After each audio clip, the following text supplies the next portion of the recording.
Hi, everybody. Today's September 15th, 2023, and I'm honored to have Clifton Duncan with us today. Tell us about your story, your journey of late.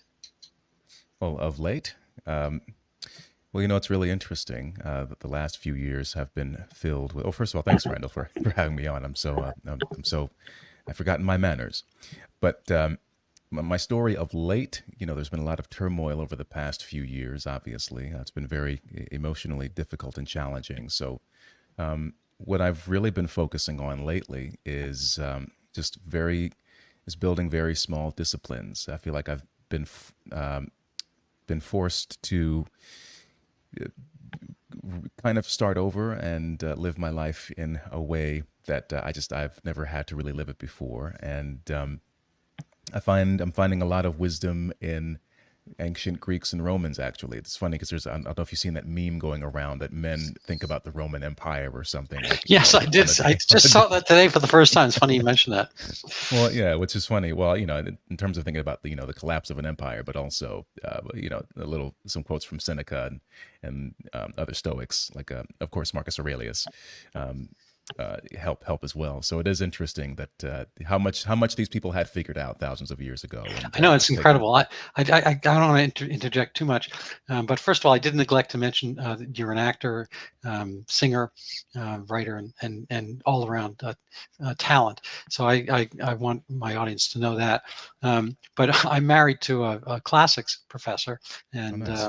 Her expertise are Latin, Greek. We kind of have our own little internal meme because my wife, whatever we're talking about, we could be talking about plants or new linen for whatever, and she's like, well, the Romans, and so it's kind of like a very familiar trope at dinner parties, whatever. I say, the Romans, and it's just I tease her about it, but it's been very informative. I've become far more classically knowledgeable than I had been, and it is amazing how lively the quote unquote ancients are and how much they are not ancient. I mean, my wife is reading Aristophanes right now and implores me to read Aristophanes again. I've read some, but I haven't read any lately. Well, you go back and read. I mean, I was reading Prometheus Bound recently, and as well as Oedipus, Sophocles' Oedipus. I want to read more Aeschylus as well, and it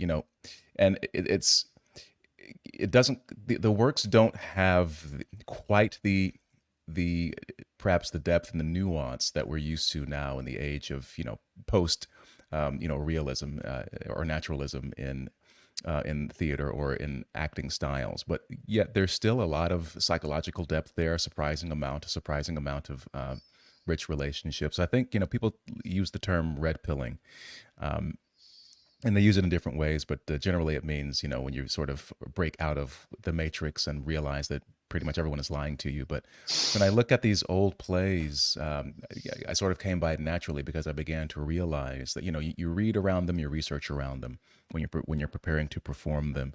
And what I learned is that even though customs change and mores change, technology obviously has advanced. Fundamentally, what motivates human beings has not changed for thousands and thousands of years. So you can go back and look at these plays, and we call them period pieces, and I think it's sort of alienating, unnecessarily so, and because they're plays about us, really. And what's great about these works is that they're unencumbered by political correctness, so they can actually tell the truth about who we are, and about and sometimes it's really ugly, but it's very, very. I think there's a reason why we still revere these works thousands of years after they were first created. So I'd like to kind of continue on this theme.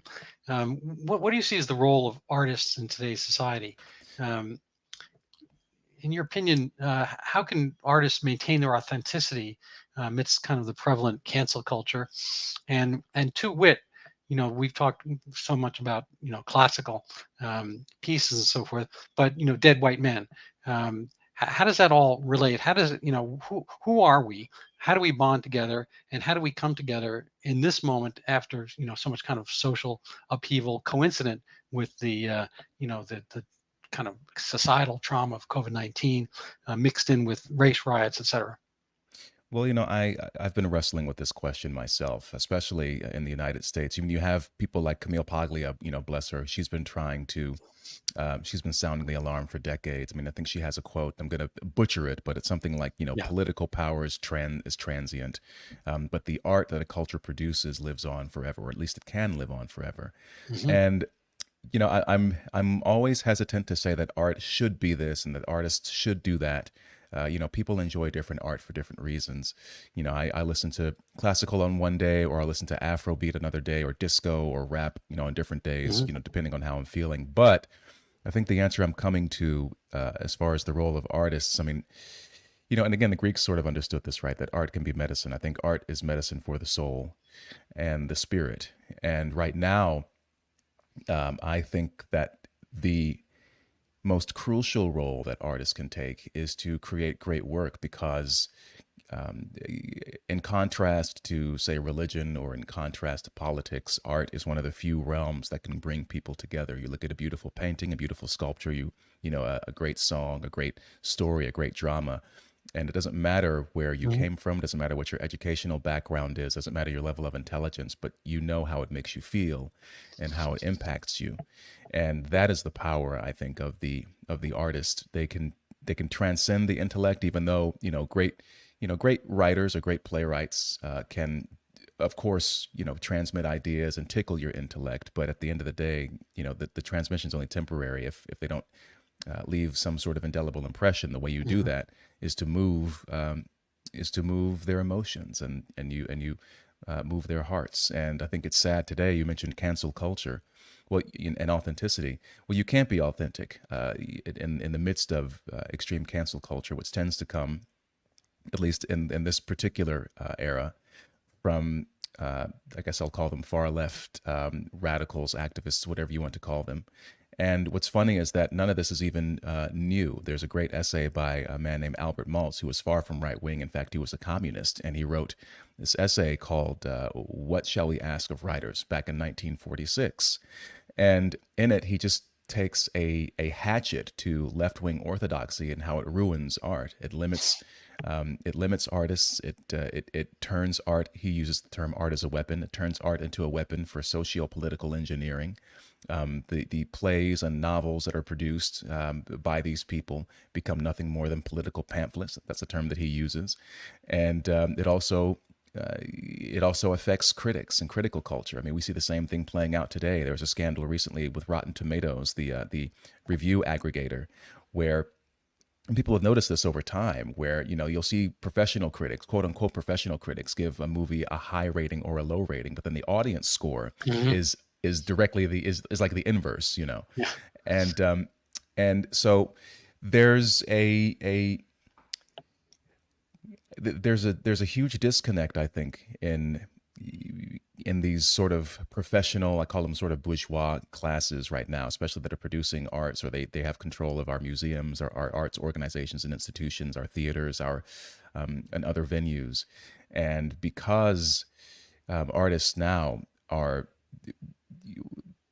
forced to operate within a very narrow set of ideological parameters, Hmm. they can't really be authentic. And if they can't be authentic, they can't tell the truth about who we are as people, like the ancients could.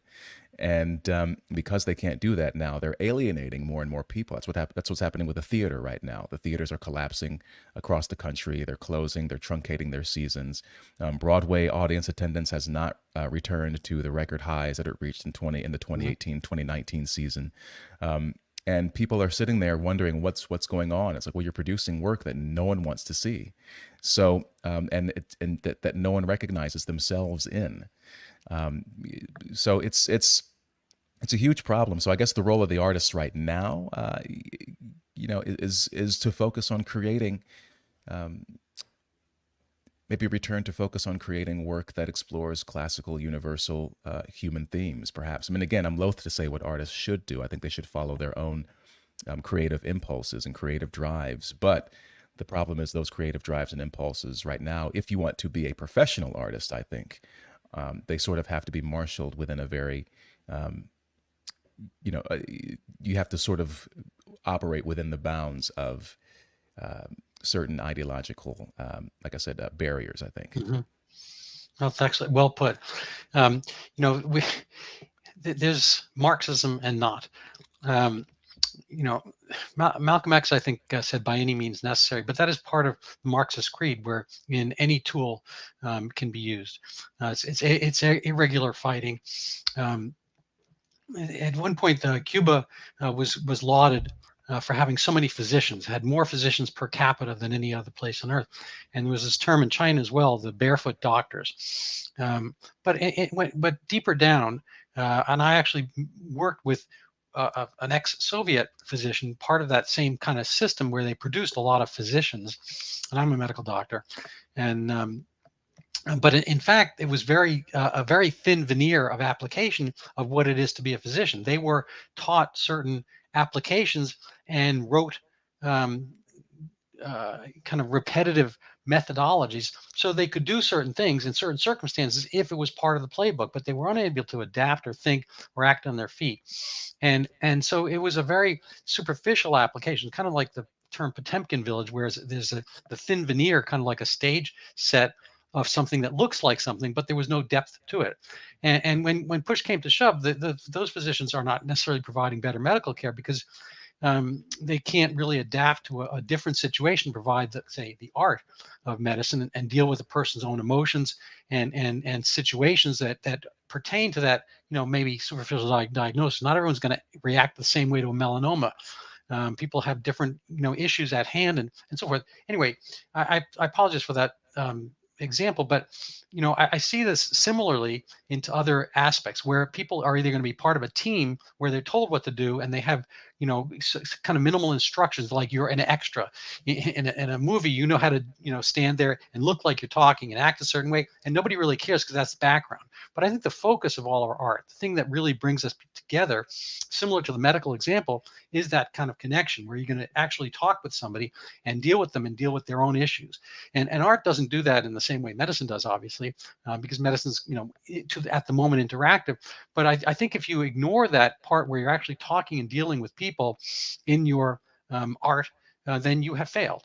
And I don't know if you see any resonance in what I've said, whether it's way off mark. I'm just curious about that, first of all, and then I'm going to ask you a question. Well, like I said before, I listen to different things at different times. I long ago I had a really, really bad breakup, and this was back when Netflix still sent out physical DVDs. And there was a movie called Forgetting Sarah Marshall, which featured Russell Brand and Kristen Bell and Jason Segel. And it was about this guy played by Jason Segel who had just been dumped by his girlfriend for this Russell Brand character. He's hilarious in that movie. He's very obnoxious, this obnoxious musician. But, the movie is about this man who is recovering from his grief from losing the love of his life. And it's treated very comedically. There's one scene where he's in his hotel. He takes a vacation out to Maui, or Hawaii, I should say. And of course, his ex-girlfriend or ex-fiance is also out there. So the comedic hijinks ensue. But there's a scene where he gets a phone call from the concierge at the hotel. And and the concierge says, "Hey, sir, we got a complaint from someone in the next room. They heard a woman weeping." And of course, it was the Jason Segel character who was crying because, But the film is great because by the end of it, he finds new love, but it comes after he decides to really pursue his own creative impulses. He has a musical about Dracula that he's been working on. It's kind of dumb and silly, but he continues to kind of have faith in himself and to continue working on it. And by the end of the film, he's found Mila Kunis, who's just a better person, and his ex-girlfriend is trying to get back with him and everything. So it's sort of, it's kind of wish fulfillment, but at the end of the day, it was so profoundly healing for me to see that. And I needed to see that. That's an important point. That film. And, I wore that DVD out. I held on to it for such a long time. And it really helped me get through. This story helped me get through a really hard time. That's an amazing thing.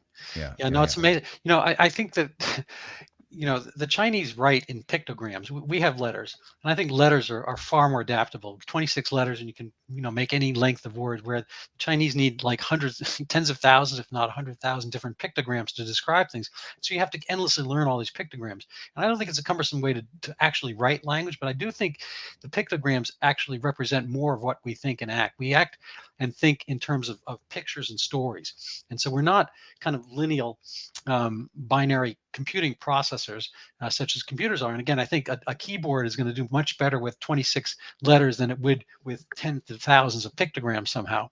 And I don't know how really they construct Chinese keyboards. Probably they work all the letters. Anyway, it's a complicated task to even just think about transcribing the writing. But I do think the pictogram aspect is how we operate. We operate and we connect through stories. And that's the amazing kind of unwritten language, kind of like the thrum, the sub-frequency of what you have around you, that you can see things, you can see a tree and this and that, but it's all colored by the mood, the time, the essence, things that happened to you last night and so forth.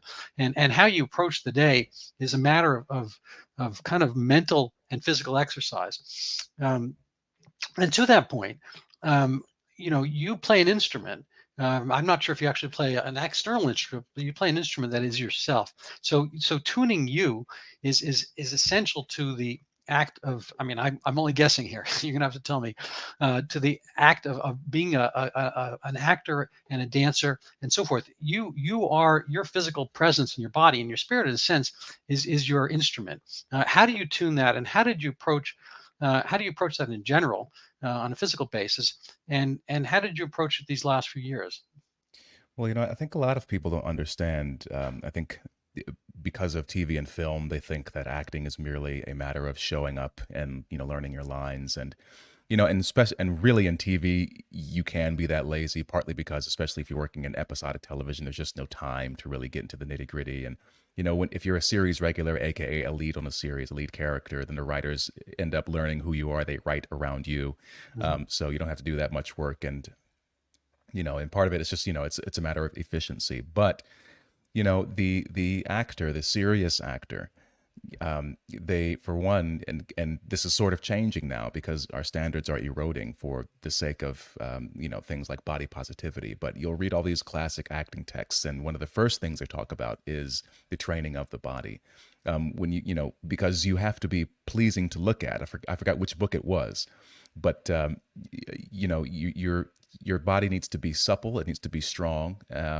You need to have endurance and stamina, especially if you're, playing in a big Broadway house. You have to reach the back of the house. And whether you're doing Hamlet or Hamilton, you have to have the energy and the endurance to put on these plays. But not only that, you're expending a lot of vocal energy and vocal presence in order to fill a house. I mean, and it's amazing if you see an actor like a James Earl Jones or a Viola Davis on stage, and you really understand the power and presence that just a great vocal instrument can bring, because you're literally producing waves of sound and vibration which are hitting the audience. And the more that you can do that, the more of an impact you'll have on that audience. So it's important to train up that part of yourself, and it's very difficult, and it involves an integration of the breath. The voice is a bodily function, but it's the breath, the body, all that stuff. The rib, you're sort of stretching and expanding your rib cage to increase your lung capacity, all these things.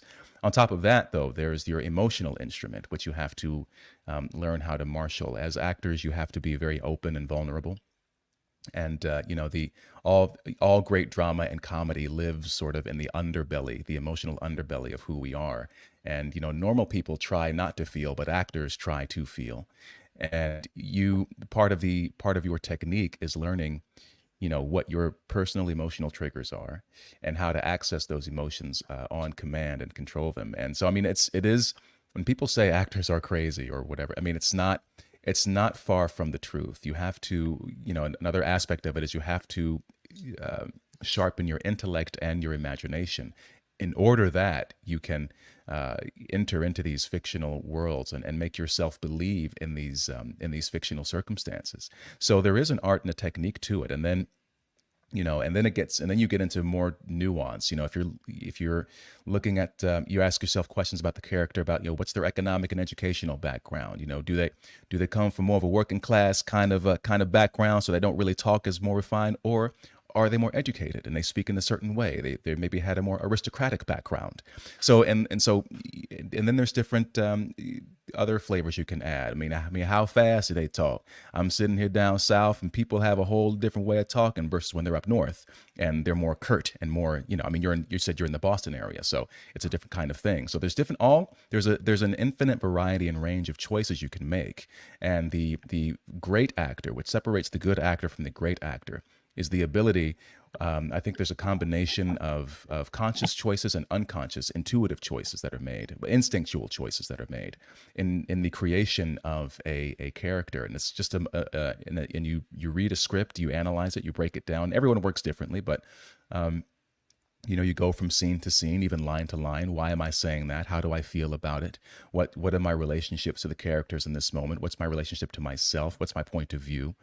If people knew how much work goes into a great performance, there would be far fewer actors, and the world would be a better place for it. So if people who really take their craft seriously, I mean, it is a craft. I say to people, some people learn how to build computers. Some people learn how to, build, houses or furniture. My job is to build a character, and there's a lot of work that and nuance that goes into it. And sometimes, you pick up a script and you read it and you say, oh, I get this person. I don't really need to, like me personally, I have a certain sort of acerbic sense of humor. I've been a smart ass my whole life. So if there's a character that I see as kind of charming and charismatic and in that kind of way, I'm like, oh, I know how to do that. I know how to say this in a way to make this character more attractive. And it's really fun when you can apply that to someone who's a villain, because then the bigger craft takes hold of what kind of journey do I want to take the audience on. So at the beginning of the play, for instance, I did a play called The Piano Lesson a few years ago in Hartford, Connecticut. And this character, he comes off initially just, he's really unapologetic. He's very brash, very talkative and very funny. But I said, what if by the end of the play, you get the audience to fall in love with this character, but he becomes so obsessed with this one goal that he becomes abusive, a little bit almost psychotic. That would be an interesting journey. Like, to me, that sounds like an attractive journey to make. And you have to hope that you're working with a director and other actors who can go along with you and realize that. So there's a lot of training, a lot of thought, a lot of consideration, but also a lot of imaginative work that goes into what actors do, at least at a high level. That's a long answer to your question, I think. No, that's a great answer. And so, I think you provide. I mean, I can't grade actors on this type of journey, but I think you probably, I'm guessing, provide a lot more thought and effort into that than many do. And to that point, how does it feel to have a lot of that? So you let's say this is a neighborhood and you've built kind of the nicest house in the neighborhood. You've got a driveway, you've painted the details, you might have a gargoyle or two out front, you've got a nice gravel driveway, and you've taken care of it and you've manicured and so forth. And then all of a sudden the city comes along and condemns it. It's like, wait, I mean, I guess what I'm getting at is, have you been able to perform your craft to the same extent you would like of late?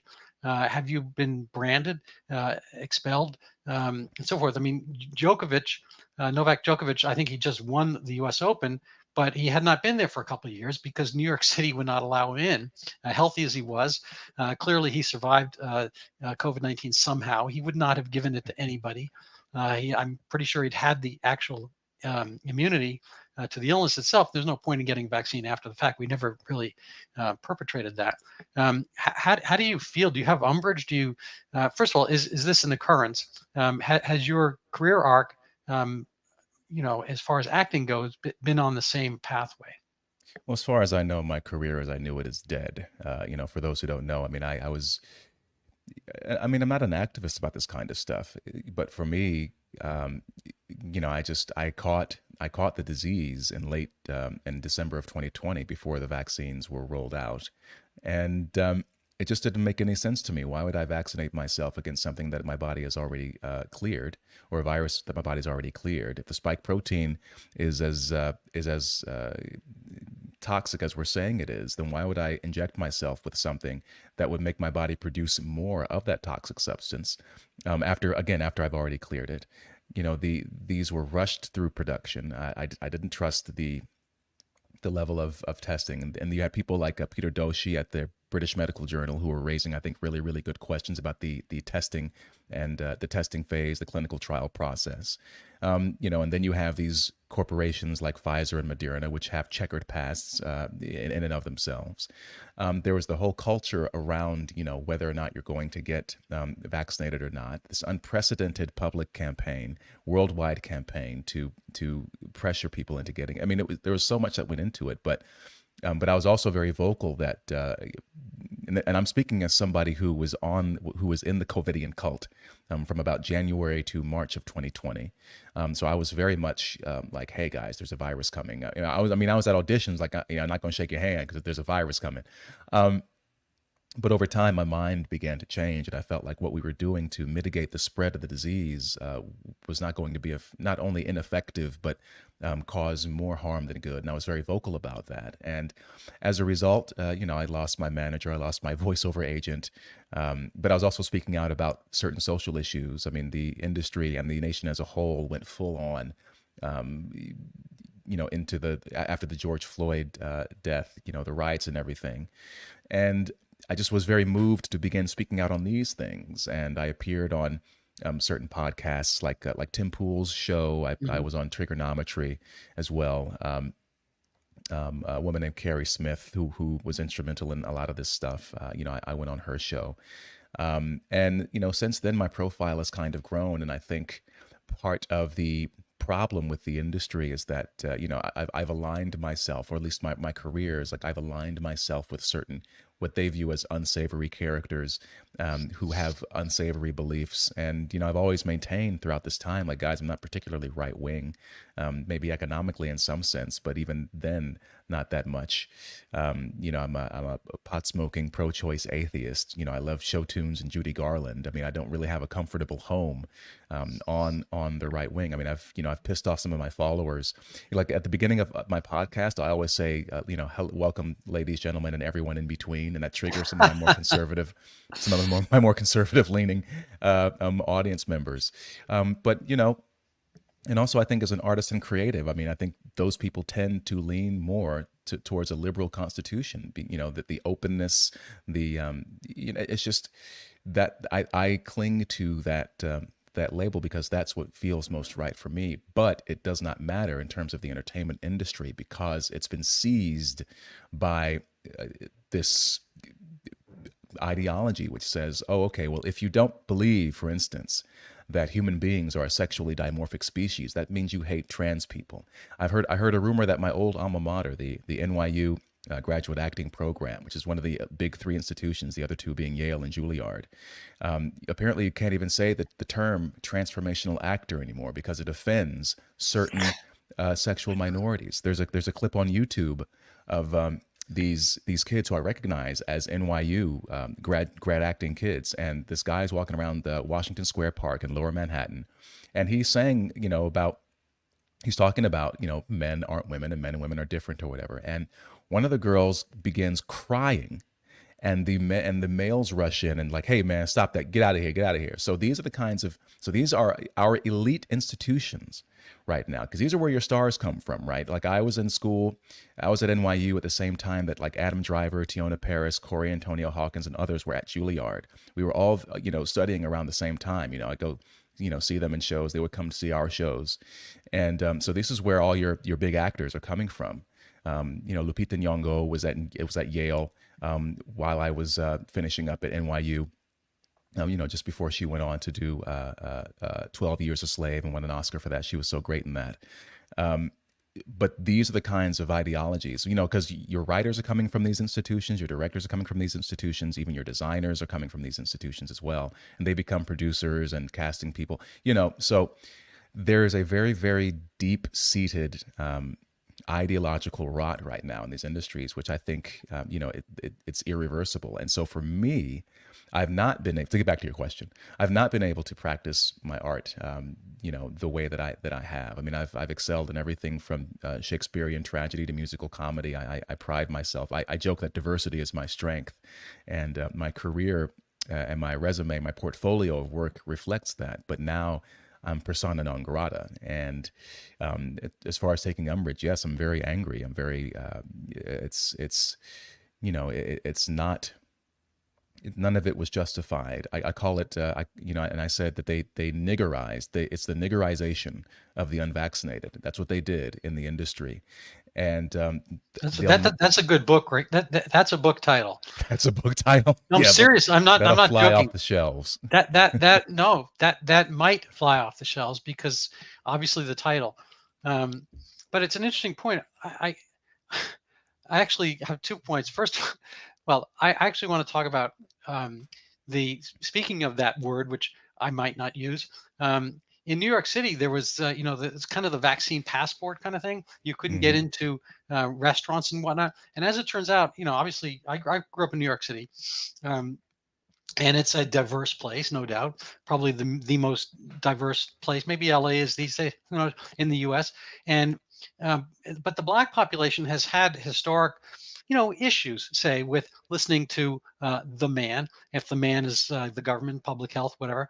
And there was far more vaccine hesitancy, as they call it, amongst Blacks than say whites or Asians, whatever, in New York City. And lo and behold, it was kind of like an apartheid application of who's going to get into restaurants and stores and whatnot based on race, because Blacks, the Tuskegee experiment, that kind of stuff. It's like, dude, we're not taking your stuff and whatnot. The entire way that and I hate to get political about it, but I mean it has to be said. But the entire way that Democrats approached the pandemic was so insulting and so condescending to Black people, and by their own definition, it was racist. So the entertainment industry, just as a specific example, they really, in the wake of George Floyd's death, they really took to the idea of anti-racism, made famous by people like Robin DiAngelo and Ibram X. Kendi, our greatest living intellectual, obviously.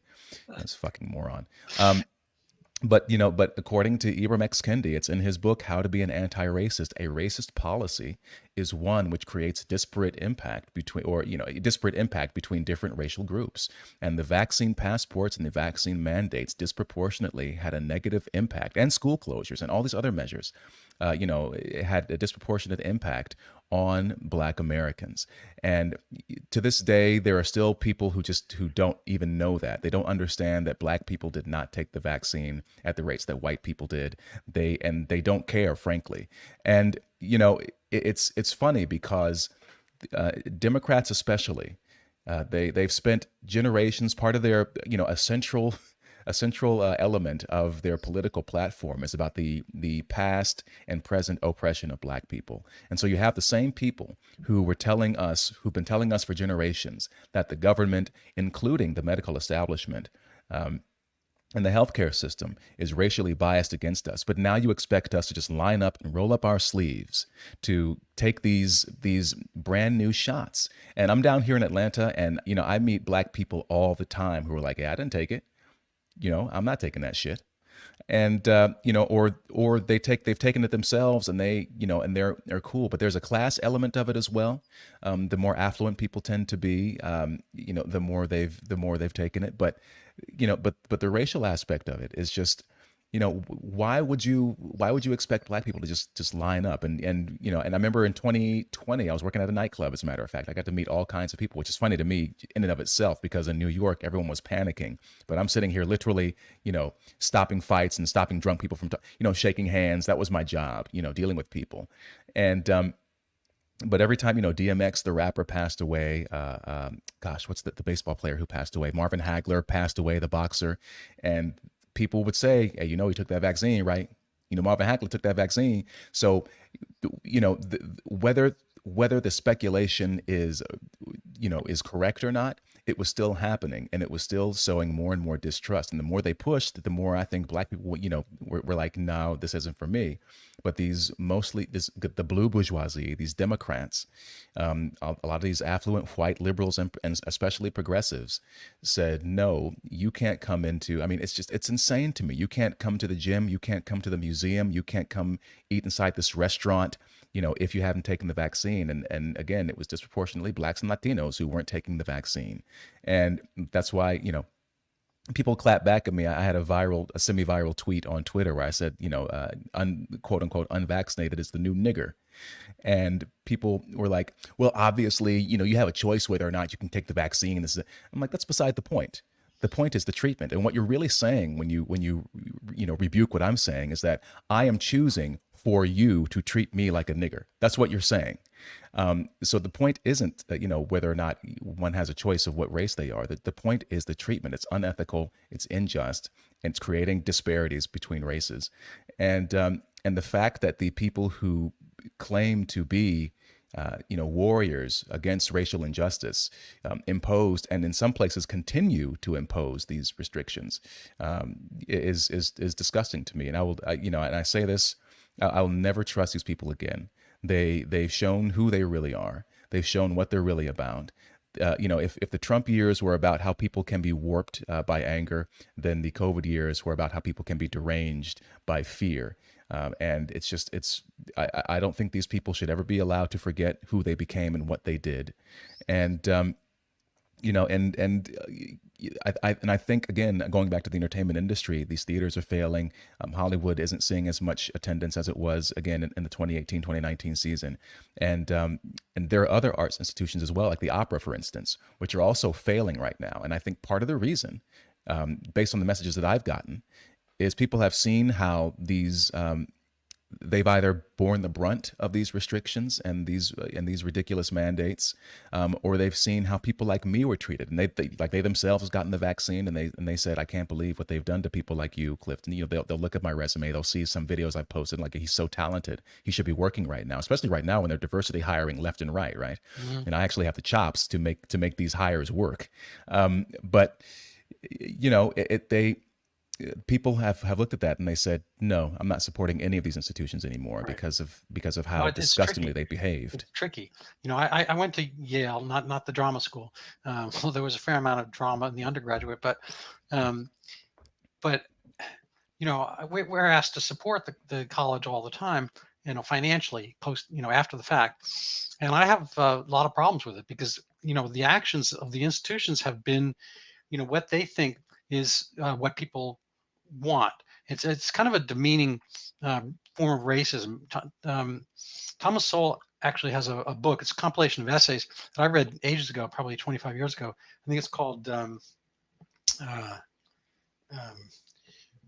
White Liberals, Black Rednecks. Black Rednecks and White Liberals, yeah. Yeah, I got it backwards, but close enough. And but basically what his point was done quite some time ago, but it's very emblematic of today's situation where what you aptly called the blue bourgeoisie, which I think should be one word, the bourgeoisie. That's your next book right after the other one there, because I think that's real. Yeah.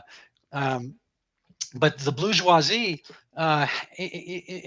think that authentic blackness is what was imparted from the redneck culture that the blacks were part of in Appalachia and South and so forth. From not the plantation owners, but the kind of the white underclass, and became the black underclass ethos. And a lot of the blacks in the North were not like that. There's always been a kind of a cultural thing. People talk about the Harlem Renaissance, but it's not so much a renaissance as a discovery of a lot of the essence of art and entertainment and culture and writing and reading that had been there. But the white focus, the white liberal focus, is more towards the kind of the rough, the violent, and so forth. Kind of less civilized parts. I mean, everything's a civilization in terms, but it's not necessarily that civil.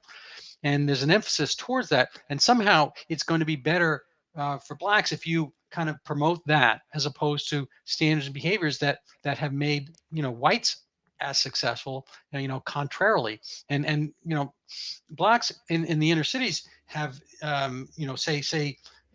hereditary blacks, because they're Nigerians and Haitians and so forth. They were more recent immigrants. So, what you want to call, I don't know, the original Black Americans have somewhat been left behind by immigrant blacks from other, Africa and Caribbean and whatnot, because of the culture. And this is, I think, an essential part of Soul's message, that, we all need to work on the same matrix and standards and scaffolding, and in order to climb up. And there's nothing necessarily preventing that. And I think there's Charles Murray book, Coming Apart, which really is almost the same thing. How the bourgeoisie imparts and tries to map these, lesser behaviors that they don't themselves do. The left doesn't do that. They marry, they get together, they're much more religiously religious, and they've valued their institutions, but they kind of like insult them and expect kind of the underclasses, whether it's white or black, to get ahead by doing different standards which are more libertine rather than liberal. Well, it's one of the reasons that years ago that I unregistered from the Democrat Party.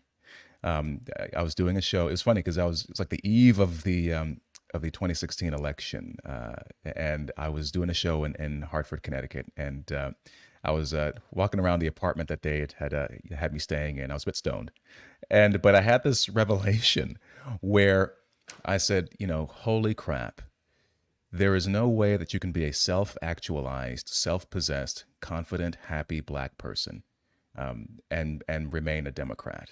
If you become one of those people, they despise you, they don't see you, they dismiss you, they hate you. There's such a thing. I mean, Nicole Hannah-Jones, who I think is a moron, but she has a Pulitzer Prize, so what can I say? She once made the distinction between being, like Black and politically Black. And the problem right now, and as you pointed out, and this is why I became very compelled by arguments from more conservative-leaning people about, the problem is really culture, it's not really class. Because again, I'm here in Atlanta, right? And there's all kinds of people. You have, I've met working-class people, blue-collar guys who just bust their ass every day and do their work, and they go home and they're really grinding to make their lives work or make a better life for themselves. I've met professionals, lawyers, dentists, doctors. I've met entrepreneurs, I've met artists, but there's also some ghetto MFers down here as well. And the problem right now is that Chris Rock, the comedian, did one of the greatest pieces of cultural commentary I think ever in 1995. Is that the car stop? Say what? Is that the car stop? No. This was he did in 1995. He did a bit called he called it the Civil War in the Black community. And he said, there's Black people on one side and there's niggas on the other side, and niggas are ruining things for everybody else. And what's happening now, like when I was a kid, and it's interesting because again, it's about culture and class, more than race. Like I want to dive more into his work, but Theodore Dalrymple in London has observed my the same thing. He's awesome. Well, he's observed some of the same things like in these white British, underclass youth, right? And so, people would say people like me were trying to act white because of the way that I spoke or the way that I dressed or whatever. But now what's happening is that it's not just this underclass of people who are saying you're acting white. Now you have, again, this bourgeoisie who they've got their PhDs, they've got their Pulitzer Prizes, they've got their MSNBC hosting gigs, they've got their gigs at the New York Times. Ironically, they're being upheld by this white power establishment, but they're saying that if you, for instance, I'm sure you remember that famous or infamous Smithsonian, it was the Museum of African American Art, a subsidiary of the Smithsonian Museum. They put out this ridiculous poster that said things like, punctuality, self-discipline, rugged individualism. These are all things that are tenets of white culture, white supremacist culture. Literally anything you could do to improve your life. It said, you're striving for whiteness. I had an argument with an old roommate in Harlem, was talking about striving for financial success is striving for whiteness. Or really, so the Japanese businessman, the Nigerian businessman, He's trying to be white. And that's the thing. I'm glad you brought up Africans, because Black Africans do not like Black Americans. They don't respect them at all. And people don't really talk about this. The focus is so much on white people. But when I was in New York, or the city formerly known as New York, every African immigrant that I spoke to was like, no, I don't, what's wrong with Black Americans? What's wrong with Black people? And straight up, they would say, they complain all the time. They don't work hard. Same thing with West Indians. You know what I mean? There was a sketch on the show In Living Color back in the day, which was a parody. It was a recurring sketch called Hey Man. And the Wayans, Keenan and Kim and all these other, they're playing these Jamaicans, and the punchline of every joke was like, what you mean you can't find a job? I'm a maintenance man, I'm a plumber, I'm a farmer, I'm a doctor, I'm a line cook, I'm a mechanic. You can't find, and that was the stereotype. That you got these Caribbeans and West Indians coming down here and getting a bunch of jobs, and yet these Black Americans not only. And it's not black, and the thing is, it's not all Black Americans. It's this ghetto culture, right? It's this ghetto subculture, which, as you pointed out, and as Thomas Sowell pointed out, I mean, that book, Black Rednecks and White Liberals, really shifted my perspective on things, because we talk about white trash, but we can't talk about ghetto trash. You know what I mean? And for some reason, I think part of the reason is the explosion of hip hop. And I'm not one of these people who. I'm a huge nerd or used to be a huge nerd about hip hop culture. It's been a powerful voice for those, who don't have a voice. And, at its best, it combines. At its best, it's a mode of self-expression. It's a mode of kind of putting self-assertion, putting your finger up to the man, as you say, finding ways to express yourself, sort of defying authority, but also there's a huge amount of coming from nothing, hustling and grinding and finding your way, making something out of yourself, being an individual. These are sort of deeply baked into hip hop culture. But in terms of mainstream hip hop culture and rap music specifically, what's become very commercially popular, especially now, it's so disgusting. All kinds of just the worst kind of cultural behaviors now. And now, for some reason, that's become the accepted, this is Black America. This is part of our culture, our quote unquote, our culture.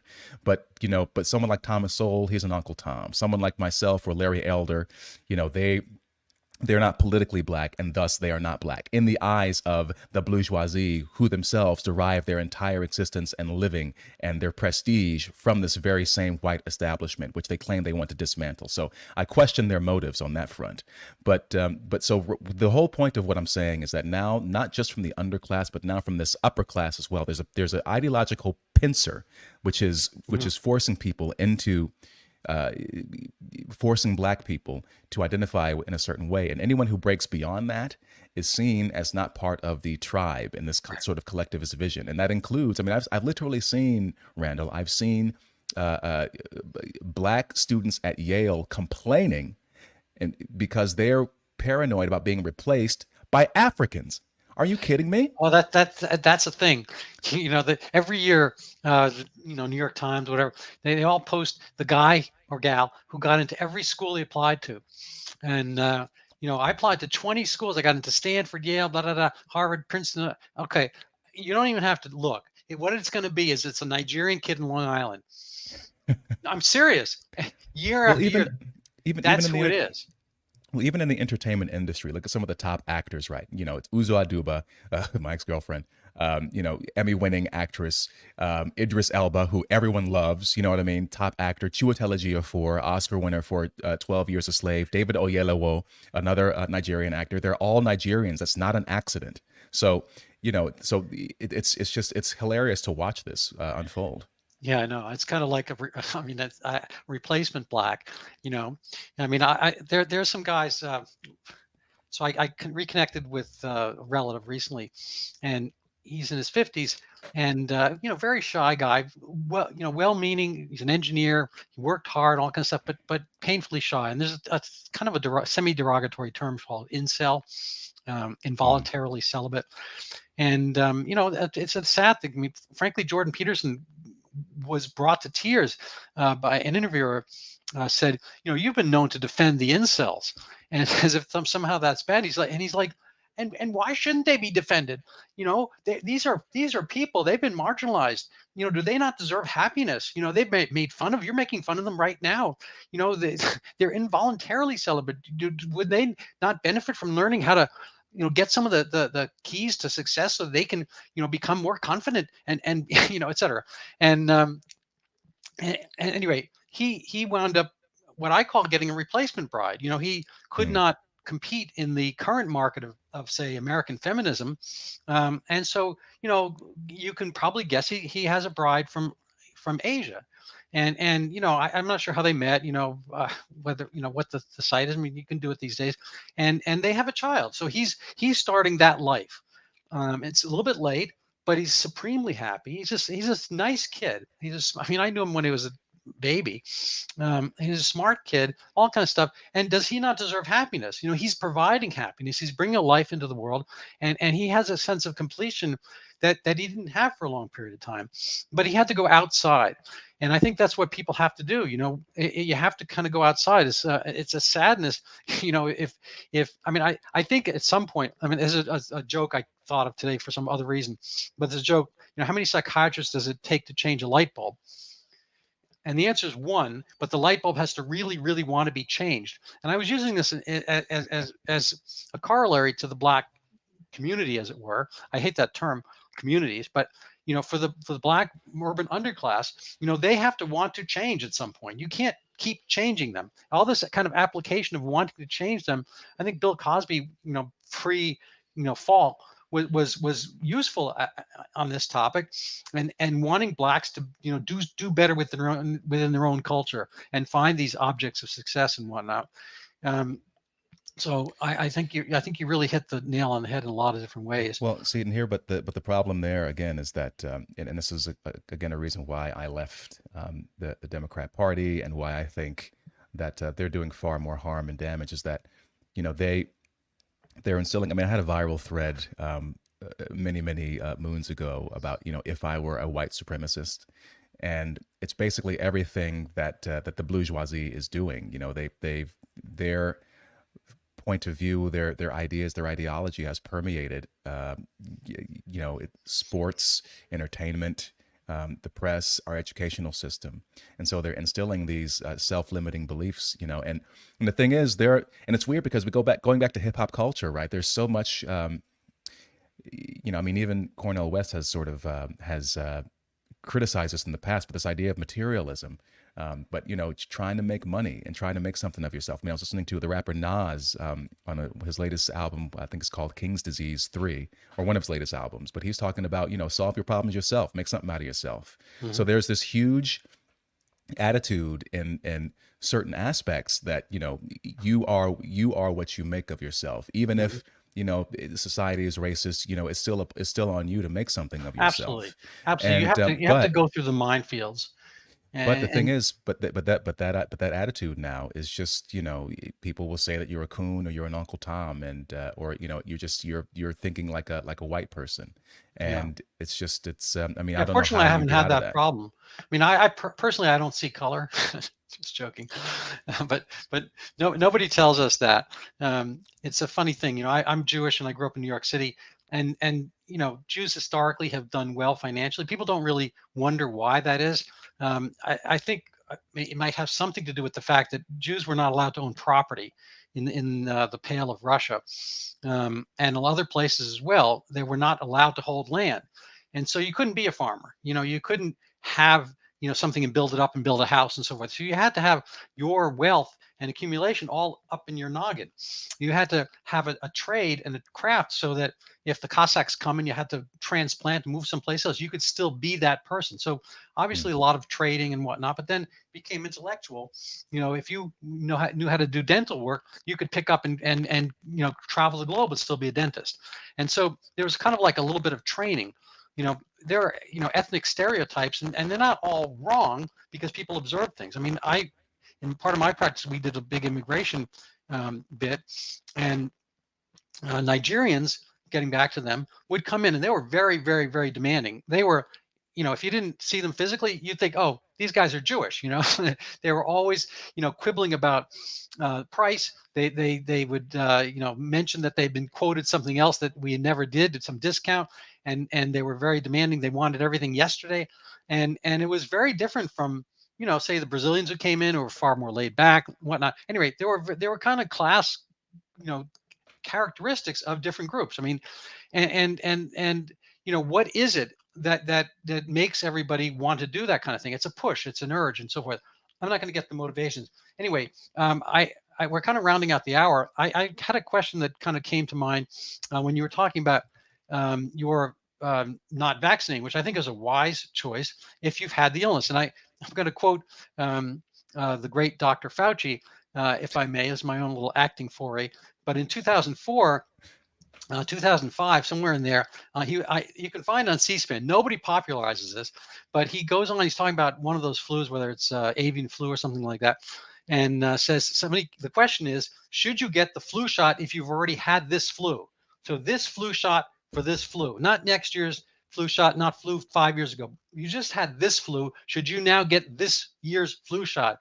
So he says, of course you should. There's no reason you should ever get a flu shot for the illness you've just had. Having the natural illness gives you full natural immunity. You've seen every protein on that virus. The flu shot is just one little piece of it. There's no reason to do this. It's, anyway, he goes on. Bravo, Randall. Good job. Thank you. It's superfluous to do this. And current Fauci, 20x years later, never says this. Nobody brings it up. And people who bring it up, they get all that, fact checking, blah, blah, blah. He didn't mean this. He wasn't talking about COVID. And now we have this thing called the booster. And I actually believe in the booster. If you look at our, the actual letters, there's a B and an S in it. It is BS. The other, I don't know what the other letters are, Uter, something like that. But the booster is a non-thing. This has never been practiced in medical realm, where you keep using the antiquated, ancestral, anachronistic previous virus, which is totally gone, ancestral SARS-CoV-2 from 2019-2000, and then you keep giving it to people as a challenge. People wonder why this this COVID shot works less and less well. It's because it's the wrong thing. You're basically giving the police a picture of Alec Baldwin, who might shoot people and punch paparazzi. And he was around 2019, 2020. And then Stephen Baldwin and Daniel Baldwin, these variant strains of Alec Baldwin show up. They're not Alec Baldwin. They're less dangerous. And then 5 years later, Haley Baldwin shows up. I mean, she's technically a Baldwin. That's Omicron. And there's no reason to immunize or prevent her from coming to your parties and whatnot. She's not going to shoot anybody. She's not going to punch any paparazzi. And that's what we have now, Omicron. And we're getting the same Alec Baldwin shot as prevention. So I applaud you on that, but the question here is, what do you think of the act as an actor? What do you think of the acting jobs that, say, Peter Hotez, if you're familiar with him, and or Dr. Fauci have put out when they, suddenly veer away from their actual long-held medical beliefs? Well, I think part of my frustration over the past few years has been that I think people don't understand that there really are people out there who will lie, and I mean, I'm serious, like that bears repeating, because or they think that a villainous person is going to be like Snidely Whiplash or something and twirling a mustache, and especially if you've binged enough true crime, you understand what every story starts out the same way, doesn't it? He was a highly respected doctor, she was a powerful lawyer, but they had all the trappings of success, but behind closed doors, and so the most evil people among us, and I've used that word more in the past 3 years than I have ever in my life, but evil people or corrupt people, the most evil and corrupt among us are those who can blend in with the rest of us. They're those who can just look at the camera and just completely just say a bunch of nonsense, BS as you called it, without any compunction, and they make it believable.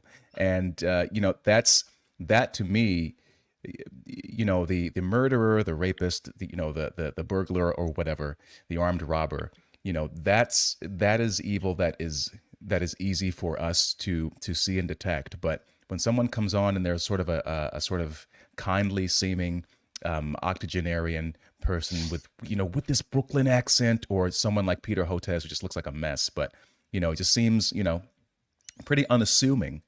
Um, but it just becomes clear over time that they're not, what they're saying and doing is not for you, but it's more for their own benefit. I mean, I love that clip from Carrie Mullis, back in, I forgot when the clip was, but he said, Anthony Fauci has no problem looking right into the camera and lying to the American people.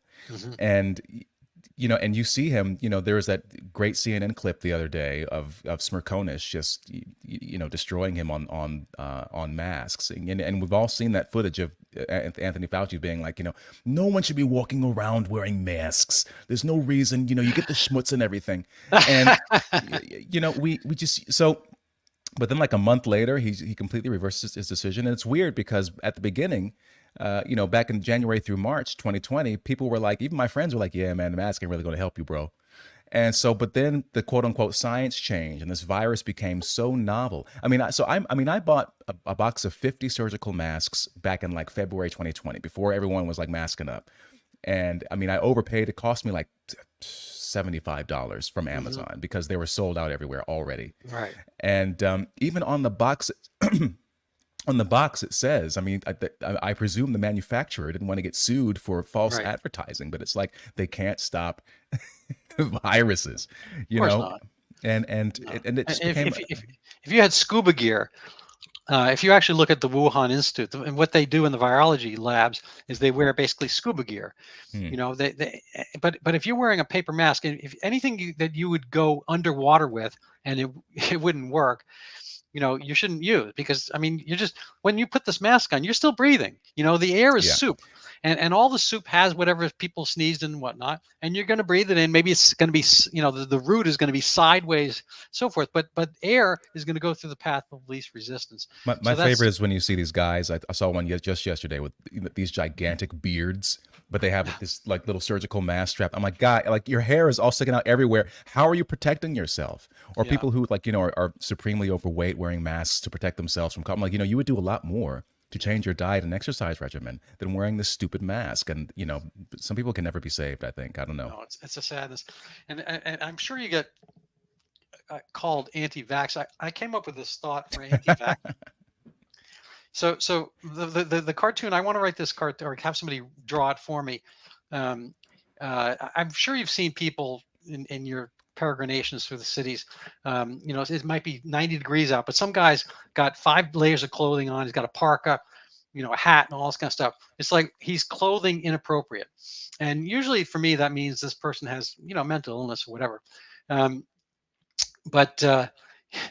So it's 90 degrees. You're wearing an appropriate bathing suit or something like that on the beach, whatever. Somebody comes along with 15 pairs of clothing on, a parka, gloves and mittens, and all that kind of stuff, and says, "Oh my God, you are anti-clothing. You are not wearing any clothing. You just have that little tiny bathing suit on. Get some clothes on, or else I'm going to freeze." It's like, wait a minute. No, you have too much clothing on. I have the appropriate amount of clothing for my situation. And this is, I think, to the anti-vax argument. I've given out tens of thousands, maybe at least thousands of vaccines over the years, and I've taken the flu shot every year. I like vaccines. I think they've done very good things for smallpox, et cetera. But I don't give every vaccine to everybody. There is a yellow fever vaccine. I've never given a single dose of it. It has never come up. I'm not in West Africa. I don't have to do it. It's never come up. And maybe it's a good vaccine, maybe it's not. I haven't researched it. But all of a sudden, everyone said, "Oh, you all have to take this because somebody had yellow fever." It's like, no, we don't all have to do this. Everything has to be age graded and personal graded. That is getting back to the art of medicine, going back to my previous example of the barefoot doctors. The doctors here have been turned into barefoot doctors. We've been turned into drones. And when I say I don't mean the aerial drones, I mean drone workers that we're only supposed to do our orders. And if you've actually had an independent medical thought, you get hauled in front of the medical boards and so forth. And this is a sadness. So I think there are some analogies between our professions. Anyway, I'm going to give you time for closing thoughts before I show people your Substack and your Twitter and so forth. Well, I think just in response to what you've said, I mean, it seems to me that what's been exposed to a lot of people, for a lot of people, is that the sort of phenomenon you're talking about seems to be rampant across all professions. There's this corporatism, this careerism. People they just fall in line. I mean, I have a lawyer friend she's brilliant. She's working on these big cases right now, as far as the pandemic is concerned, and she's the only person I know whose life has actually improved as a Mhm. result of the pandemic. But I was asking her. Well, her story is that she was a lawyer in. She was working at this legal firm in New York, and her politics apparently weren't left leaning enough for that particular firm, so they wouldn't really promote her and yada yada yada. So eventually, she ended up leaving, and now she's gotten married, and she's like, her career has exploded and she's doing all these great things. But whether it's the legal profession, the medical profession, the arts and entertainment, it just seems like there is all this pressure, this intense pressure to just go along, go with the flow, don't rock the boat. Even if you see something that's wrong or something that's, that's a mistake, um, you kind of just turn a blind eye to it for purposes of, well, you have a nice situation, you got a nice car, you got a nice house, you got a wife and kids, you got a pension, you got health insurance. It would be Why a would shame you? if anything happened to those. And that's what they hold over you. So, I think what I've learned is that the sort of kind of bookending the conversation, bringing it back to the ancient Greeks, or the antiquity. One of the things that I find so moving now about what they're saying is, these ideas of virtue, and what are the four Stoic virtues? I'm always going to forget them, but temperance, courage, justice, and I always forget one of them, Mhm. and I'm going to get dinged on it. But it's this idea that you do good things because they are good, Mhm. and you tell the truth, and this sort of moral strength and this sort of courage has been completely lost in our culture. And it's difficult, and it's difficult to make choices every day for the good because they're good, and to tell the truth because we're in. I don't know how you get us out of this ditch, but it seems like we're in a place where the truth, you're punished for. I mean, I think it's always been such, hasn't it? You're punished more Right. for the truth than for telling Right. lies. Yeah. Well, now Galileo, Jesus, it's not always been an easy, affair. People have a lot of power in groups, and they don't necessarily act rationally in groups. I think the Germans were good people. They had the kind of top-notch civilization, maybe the pinnacle through the Austro-Hungarian Empire. I mean, they were Austrians, but they were the eastern branch of Germans. I think any group of people can be good, they can be bad. It's kind of like your hair. You can comb it one way, or you can comb it another. You can make it into curls. You can do things with it, en masse. And I think if fish. There's a thing called schooling of fish. When the fish all move, in the tropics, you're swimming, snorkeling, you see them all swim. They all swim one direction. They all flip directions. Like I don't have no idea how they all know how to do it, but they're all watching each other. And there's some strength in being a herd of fish, school of fish, and they school. But a lot of our schooling has been, we've kind of transmuted the fish term to ourselves. So we've gotten schooling, but now we are schooling like the fish. We're all in one direction because that is the way we can stay strong and not get picked off and eaten individually. So I'm going to pop up your some of your pages here. This is your Twitter page, and it's very lively. I recommend it. And uh, we have here, I'm very impressed. You've got Scott Adams on it. I'm a huge fan. Figure out how I can get Scott Adams on my show. I'll be in your debt forever. But this is the Clifton Duncan YouTube channel. And great stuff, as you imagine. It's been a captivating interview, and people should really follow you and also pay you money through your Substack and any other modalities. So that's I also like to leave with a shameless self-promotion. If people want to support my podcast, I don't have any of those things, but I do have a book out on the previous pandemic, Zika. It's called Overturning Zika, the Pandemic That Never Was. It has a picture of me on the front right here. You can buy the book, preferably read it, but at least buy it and help me out. And what else? I think that's pretty much it. It was a fascinating pandemic. A lot of the same characters were there. Hmm. Dr. Fauci, WHO, and whatnot. For Zika microcephaly, it was an aggrandized phenomenon. Zika is a real virus.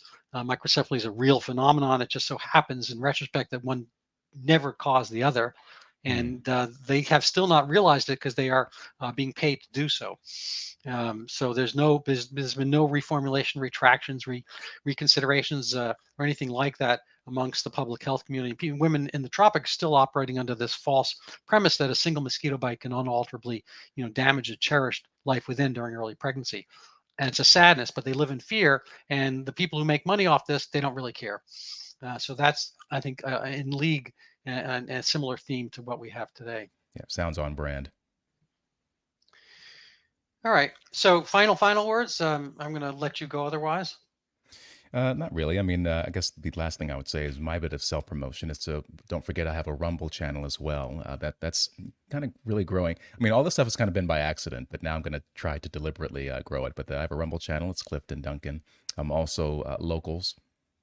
Is linked. So if you want to sign up there, I've been in contact with the good people at Rumble and Locals are going to try to help me build that channel up. So, sign up there for that community and again, support me so I don't become a starving artist. And it'll help me not only keep doing podcasts and keep writing, which I enjoy doing, but also produce other stuff, which I've got a lot of ideas. So so I would love you all if you would visit me over there and sign up. All right, well, perfectly. I'm going to ask a favor online. I have a movie treatment for my Overturning Ziga book, and it fictionalizes basically the essence of what happened, but it's much more exciting in a way, by a great writer. And if anybody has any ideas or connections how to make that happen, maybe you might want to hover over and find the book and see if you like the concept that I'm promoting. I'd be interested in getting your thoughts and anybody else's about this. Just PM me on my own Twitter channel, which is Dr. Randall Bach, spelled like this, DR in front of my name without the S.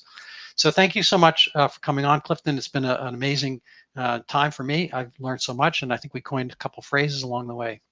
Yeah, I'm stealing bourgeoisie. Thanks, Randall. I appreciate it. It's been a pleasure. All right, bye-bye.